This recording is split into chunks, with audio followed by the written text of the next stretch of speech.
Metroid. While it's probably not the first thing that comes to mind when you think of Nintendo, it's tough to argue that it isn't one of its cornerstone franchises. With a release on almost all of Nintendo's major devices, the franchise has had a lot of different looks and styles. From the 3D Prime series on the GameCube, Wii, and various handheld devices, to the 2D games that date back as early as the 80s and have continued on to this year. I have solid experience with the franchise, having played Fusion, Zero Mission, Prime 3, and Super Metroid. With Metroid Dread being announced for release this year, I decided that I wanted to run through the franchise in its entirety. I'm curious to see how well these games have held up over the years, and which ones I can recommend to people just starting out with this franchise. I'll start by playing through all of the 2D games in order of release, Dread excluded. After that will be the Prime series, though I might skip a few of them. We'll see how I feel when the time comes. Hopefully by then, enough time will have passed to do a proper retrospective on Dread, and we'll be able to wrap the series up there. But enough about the future. Today we are talking about the original Metroid for the NES.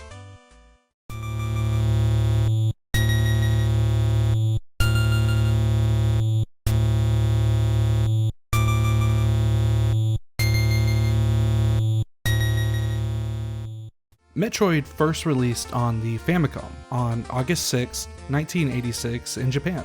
It was then released on the NES on August 15, 1987 in North America, and January 15, 1988 in Europe. Turns out there was also an arcade version in North America that was released in August of 1986. I'd honestly never heard of the arcade version before researching for this video, so that was pretty cool. Satoru Okada and Masao Yamamoto served as the directors of the game. Gunpei Yokoi served as the producer, and Hirokazu Tanaka provided the score for the game. Eventual series director Yoshio Sakamoto served as an artist for the game. Metroid has several factors that led to it becoming such an influential and revolutionary game. While not the first game in this style, it ended up being the game that led to the Metroidvania genre, appropriately named after the game styles of Metroid and Castlevania. Another important aspect of this game is the protagonist. While not the first game to feature a female protagonist, it's probably the most notable, and from what I can tell, the longest running series to do so. But how does Samus's story begin? Spoilers ahead for the story of Metroid.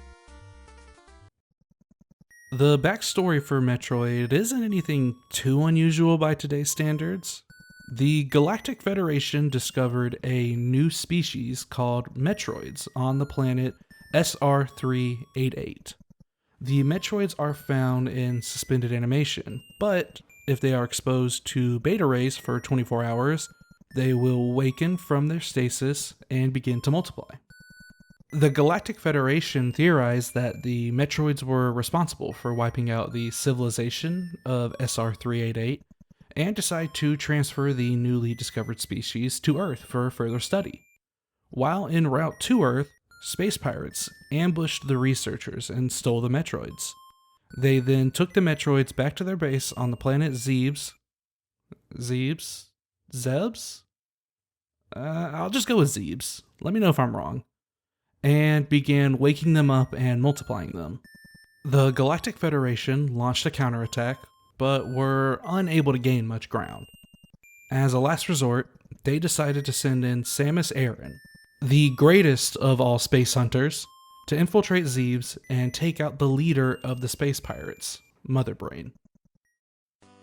Now we're gonna take a moment and hit pause on the story explanation for this game, since from this point on, the little story that remains of this game is tied heavily to gameplay.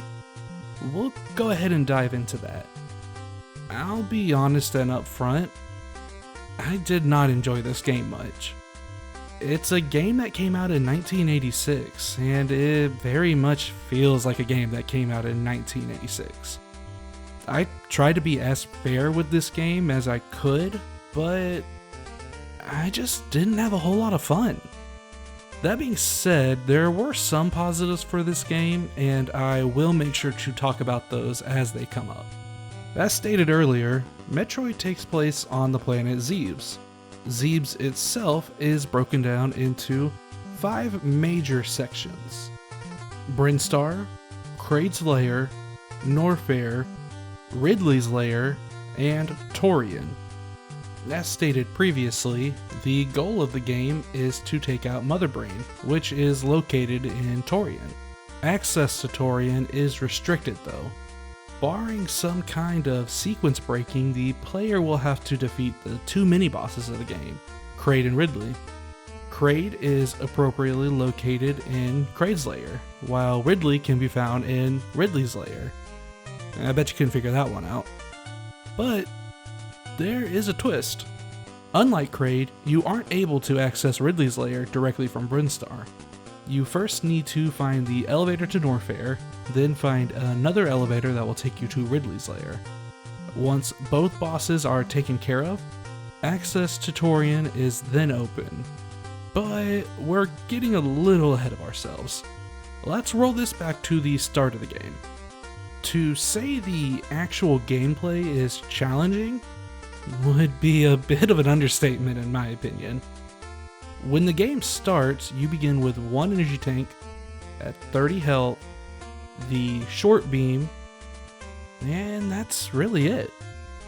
You get the morph ball almost immediately, but it doesn't have any offensive capabilities until you find the bombs. Since you start at 30 health, it's very easy to game over. I honestly lost track of how many times I died, especially early on in this game. This was, even after getting a few upgrades.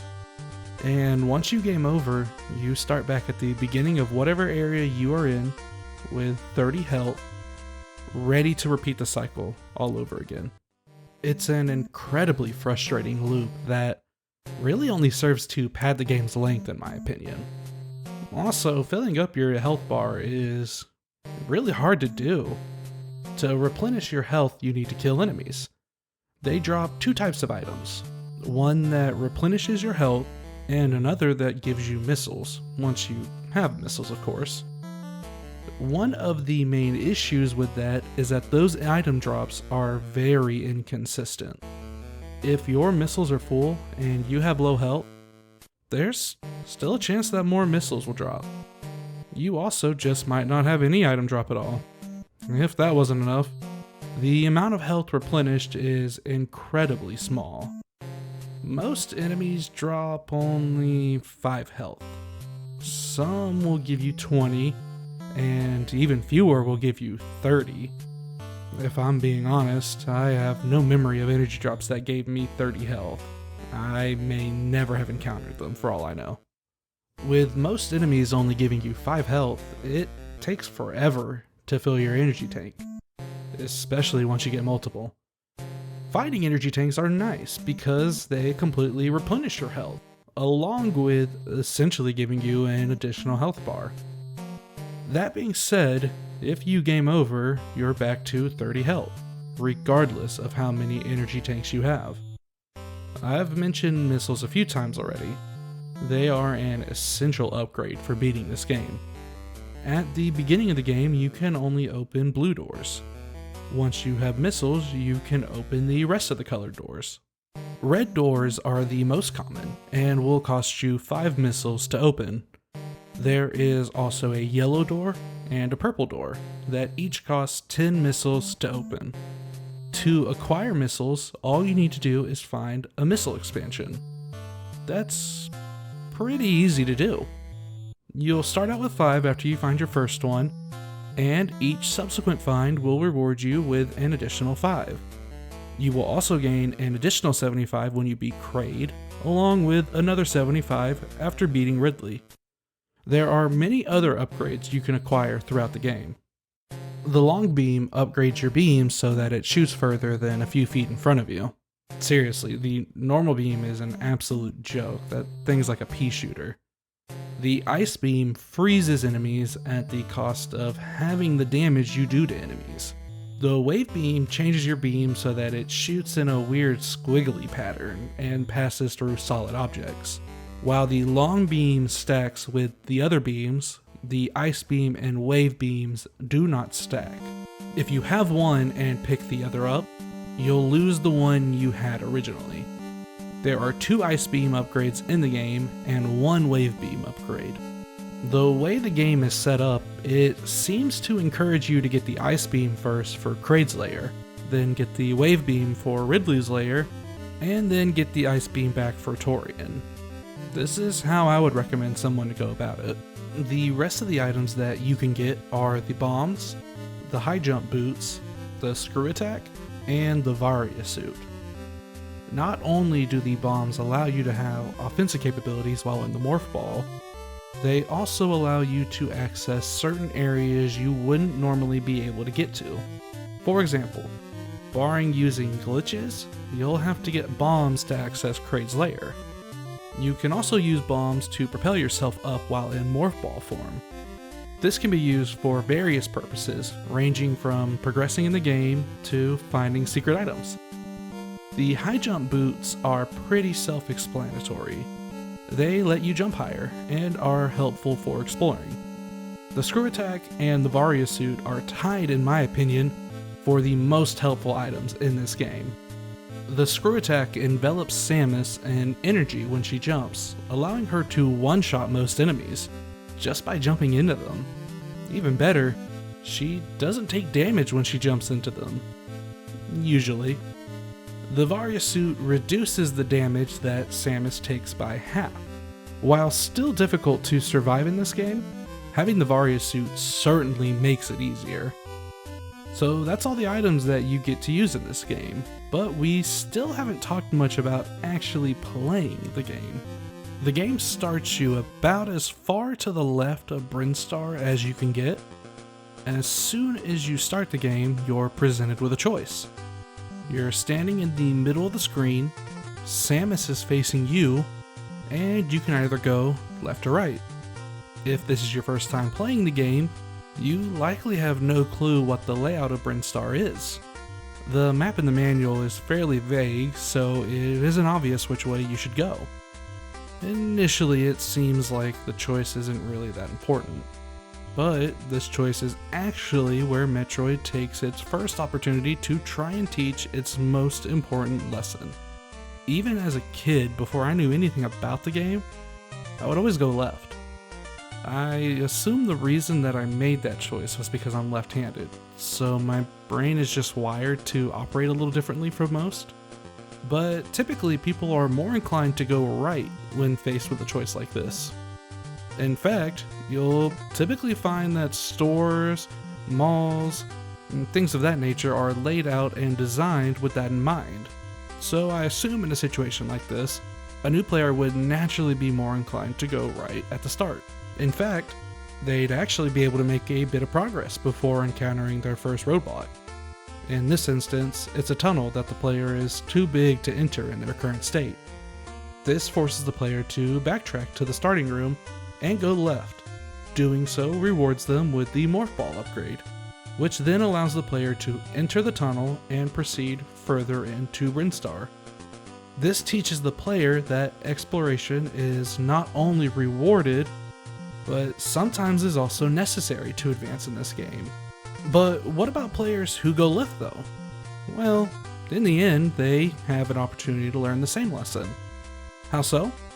When they go left, they get the Morph Ball immediately. Once they make it to the tunnel, they are presented with an opportunity to realize that they wouldn't have been able to clear the tunnel without the Morph Ball. If that goes over their head though, they'll still be presented with other opportunities to learn the lesson later in the game.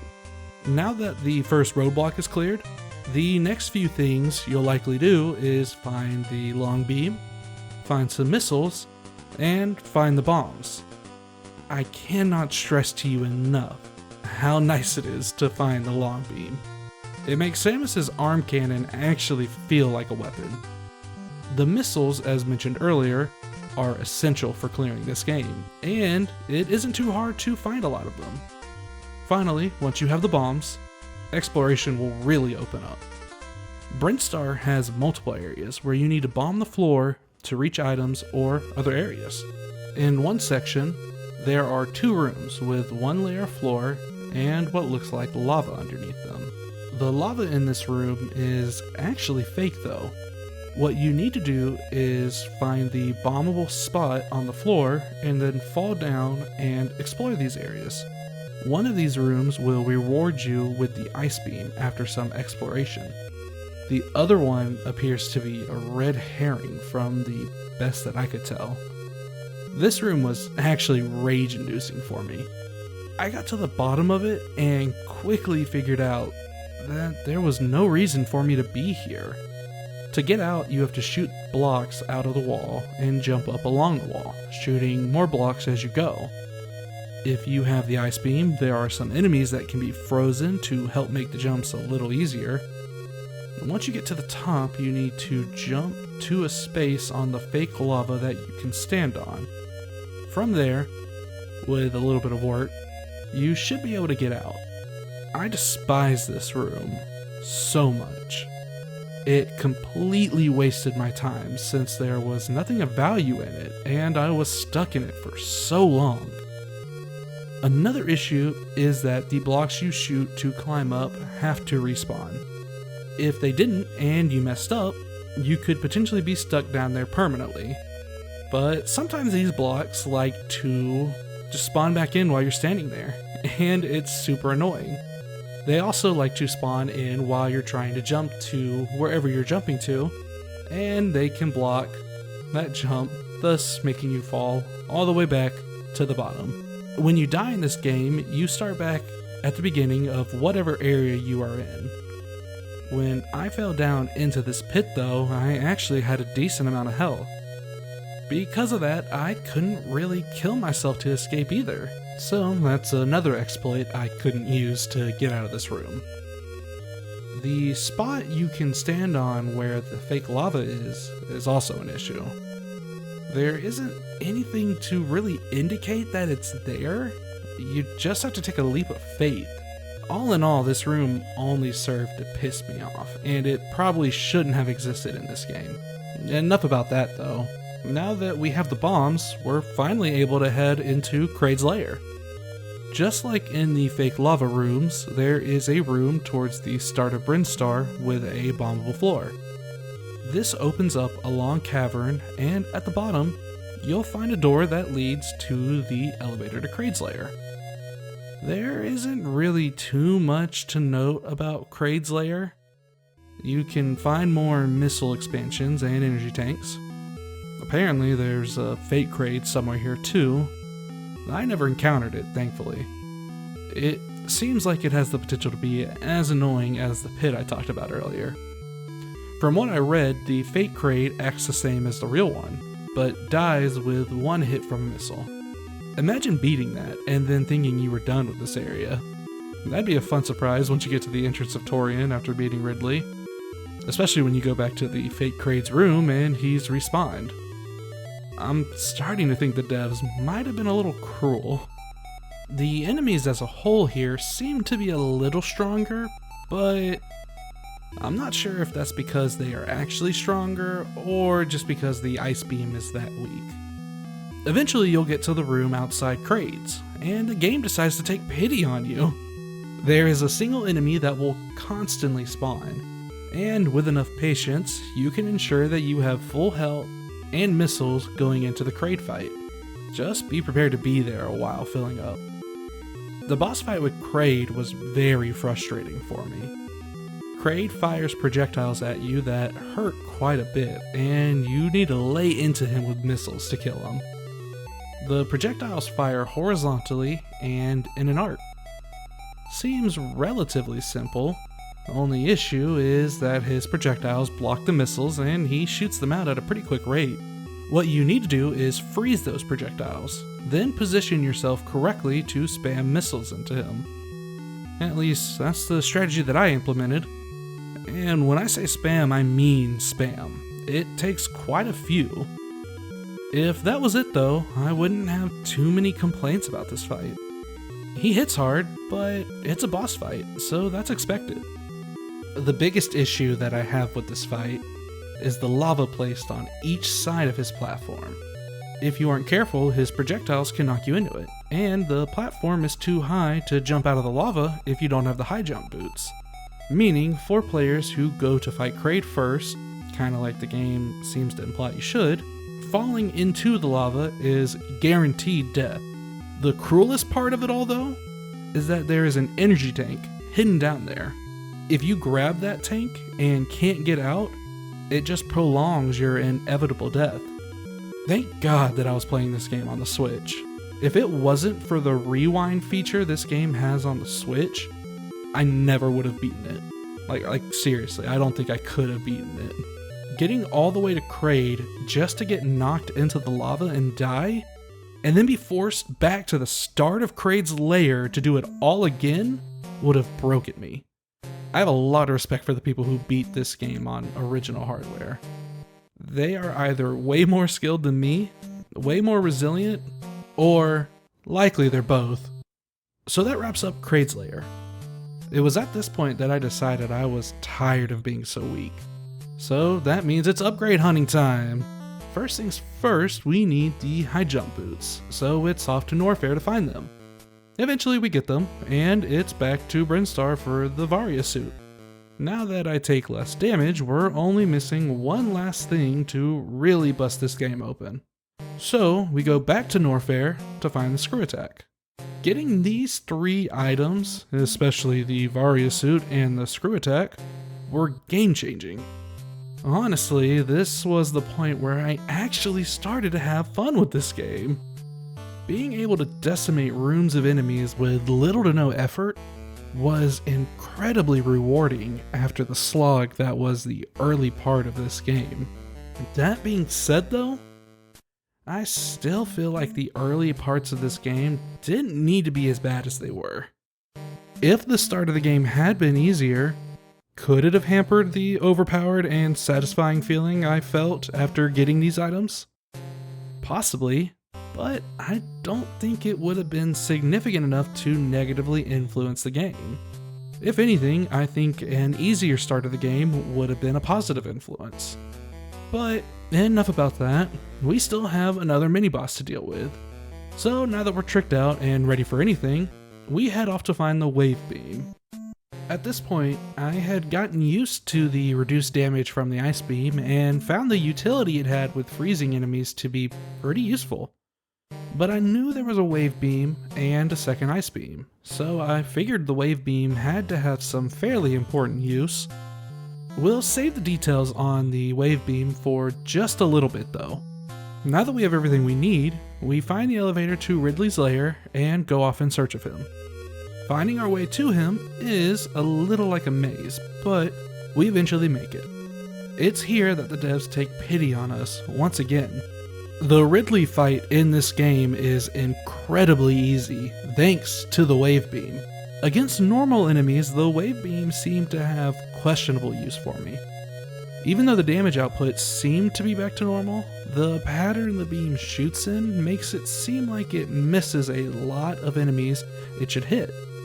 But because it has the ability to shoot through walls, it is extremely useful against Ridley. Ridley stands on a platform and jumps around and shoots fireballs at you. At first I figured that I needed to spam him with missiles like Kraid. Like Kraid though, his fireballs block the missiles. I managed to tag Ridley with a few missiles before I figured out the secret to his fight. While Ridley's platform also has a lava hazard like Kraid's, the main difference is that you can walk under Ridley's platform if you're willing to stand in the lava. At this point, you can cheese the everlasting hell out of Ridley by shooting him from underneath his platform with the wave beam. He just stands there and takes the damage, and eventually goes down without much effort. Now that both of the mini-bosses are cleared, the path to Torian is open. we head back to Norfair, making a quick detour to grab the second ice beam, and then take the elevator back to Brinstar. We head over to the statues of Kraid and Ridley and activate the bridge. After one final elevator ride, we finally arrived in Torian. Compared to the rest of the areas in the game, Torian is fairly small.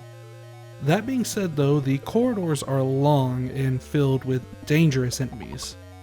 This is where the titular Metroid is finally encountered. Metroids will home in on you and attach to you if they catch you. They then proceed to drain your energy fairly quickly, and the only way to remove them is to use your bombs while you are in morph ball form. To kill them, you need to freeze them and then shoot them with missiles. The Metroids can be very intimidating. There are also some rings of fire called Rinka that get shot at you while you are traversing Torian, and they can be annoying to deal with.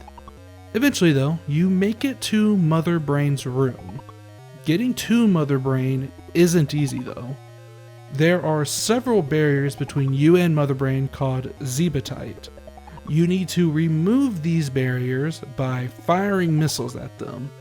The issue though is that Rinka are being steadily fired at you from multiple directions, and you need to either freeze them or dodge them.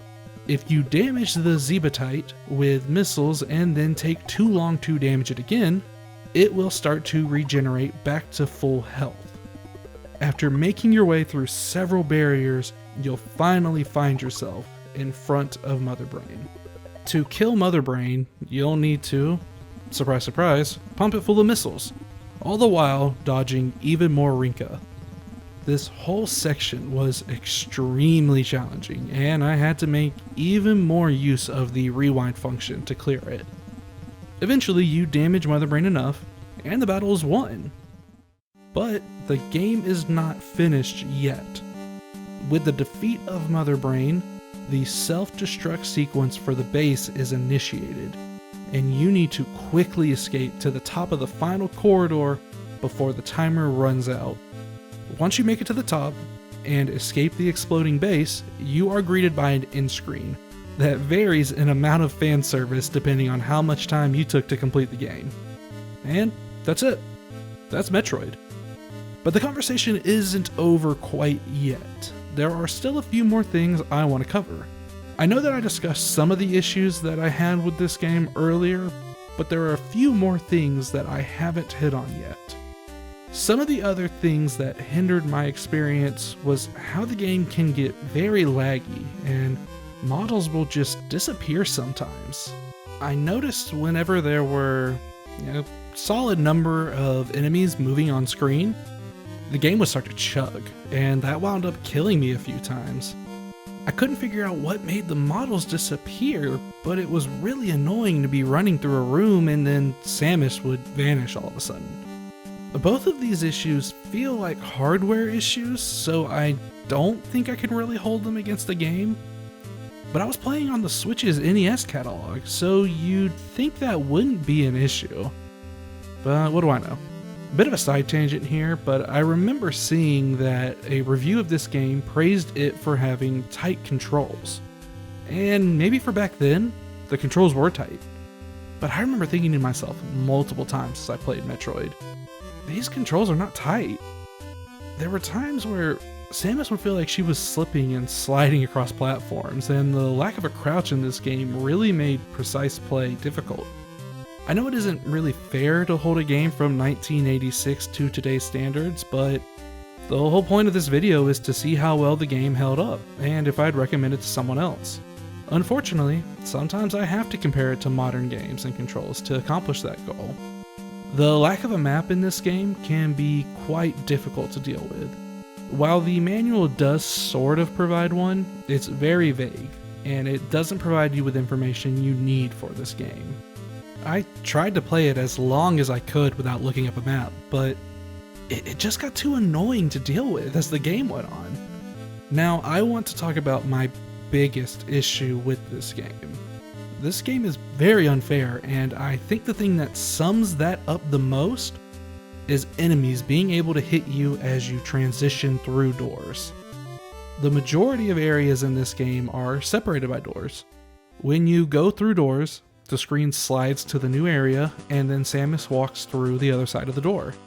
While that slide takes place though, Samus is frozen in the middle of the door, but enemies can still move.